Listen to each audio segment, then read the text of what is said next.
was the wash-up from Saturday night's game? Pardon the pun, I didn't mean that. Yeah, you did. You planned that very early. It was a good one.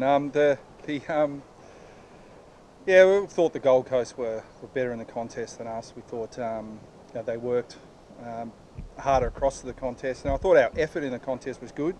We cracked in, and the physicality side of it was okay, but we were a bit disappointed with some of the method things. So they reacted quicker than us, and in a game like that where you can quick kick it forward and it lands on someone's chest or not, you need to be on your toes, and they did that a lot better than us. How close did you get to calling the game off? Didn't get to that as far as I'm aware. I think it's always good when the AFL are closely monitoring the situation, but we trained for a long time through the pre-season. We travelled a long way to play round one, so we never considered that, and we deemed the conditions safe, so did the Gold Coast, so the game went ahead. Given the unusual conditions, has the recovery for the players been different?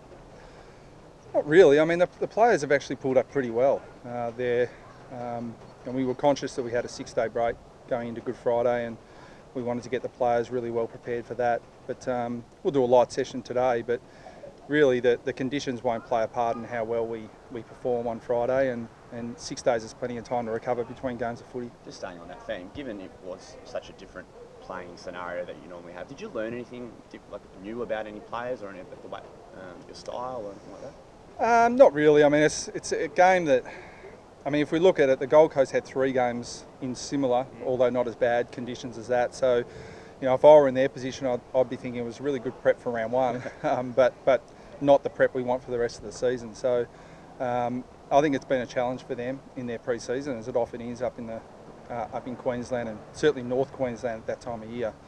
But from what we learnt from the game, just we didn't play the conditions as well as they did, but we go back really into the focus we had pre-season more than taking things out of round one.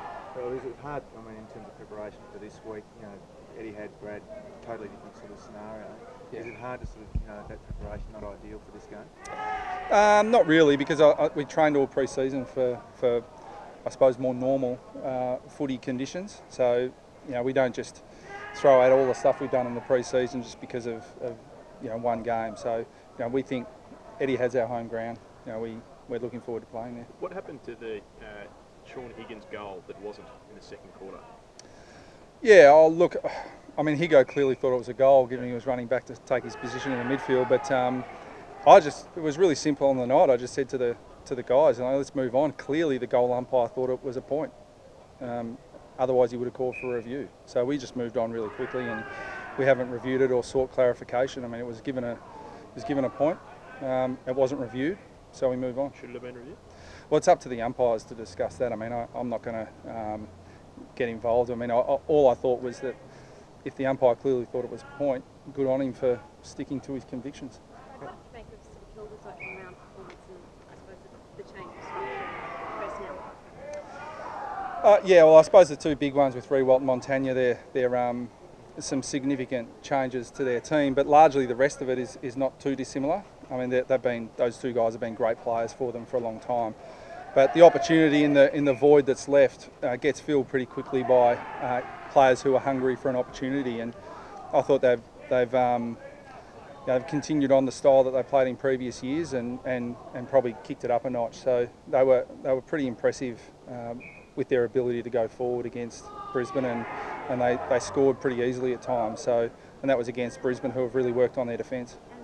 Jack Stephen obviously was pretty impressive last week, but also credit due towards the back end of last year. How do you look to nullify his influence? Yeah, I mean, there's probably one obvious answer to that in terms of who we can send to him, but St Kilda have worked pretty hard on developing a deeper midfield, and there are some other guys there who certainly don't get the credit that they deserve. So Stephen, while he's a very impressive player and an accumulator of the ball, and he's also a goal kicker, is someone we're going to have to watch. But I mean, if you focus too much on that, it's to the detriment of the rest of their midfield. So it's going to take more than one player to stop Jack Stephen. Did you lose any confidence after the weekend? No. Is the tagger dead, Brett? Well, well, yeah. I mean, there was a couple of guys in our team who hope not, but not based on the individual performances of some other players. So where do you sit? You obviously still like to utilise the tagger, but some coaches obviously feel like taking one out of your 18 now, how much team focused and zoning, it hurts your structure too much. Yeah, I think there's an argument for both. I mean, I think it's very, very simplistic for people just to look at the performance of one player and say, gee, you should have stopped him. I mean, even look at the Brisbane St Kilda game on the weekend. Daniel Rich goes down. Nick Robertson had to go off Jack Stephen to play in defence to cover the hole that Rich created. So, that then lets Jack Stephen off the chain. So there are all these domino effects that coaches are analysing, and I think it's very easy and simplistic after the fact to say, gee, one player had a lot of the ball and a lot of influence, you should have done something. The reality is there are a lot of things being done, but sometimes you rob Peter to pay Paul. So it's what you prioritise and what you think is doing most damage at the time. So when you decide on whether you're going to lock down on a player, say pre-game, are there specific stats or figures, or is it an eye test? That what makes the decision for you? No, I mean it's overriding everything from our perspective. I can't speak for others, but is what's happening in the game. I mean, if the game's largely on your terms, then just because one player's racking up numbers or having influence, if the game's largely going the way you want it to go, then you're probably reluctant to change it.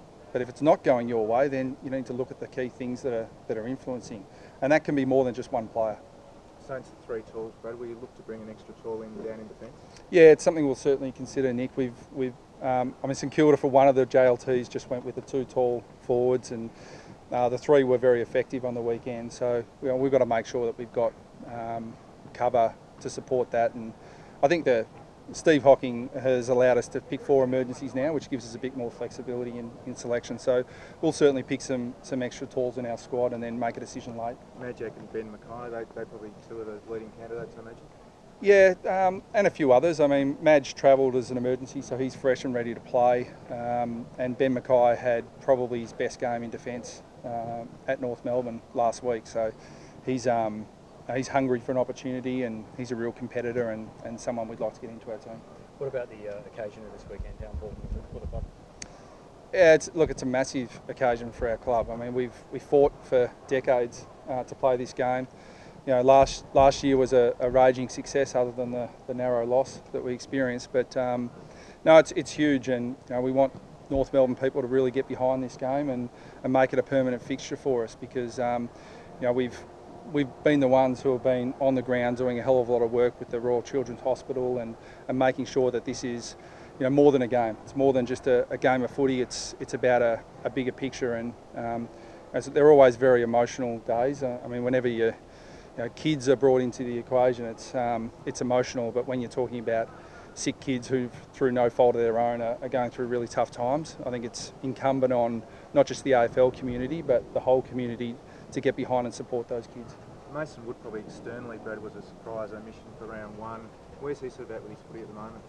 Yeah, Mason's got a few things that we really want him to work on. He had a minor interruption in the scheme of things in terms of a small fracture in his thumb in the pre-season, and it just robbed him of game time more than anything. So we want to get Mace back out and playing first and foremost. I mean, while he's a player that we have really high regard for, he's played 26 AFL games. So we really need to get him out playing, and we're just conscious that Cairns in the wet with 3 talls wasn't the structure to go with. And this week we'll just weigh it up again. He's certainly right in the mix. We know he's a player that's got a really bright future for us, but when we bring him in, we want to make sure that he stays in regardless of conditions. And Taylor Garner, the groin injury, the latest in I suppose a bit of a horror run for him. How's he taken that, and expecting to bounce back quickly?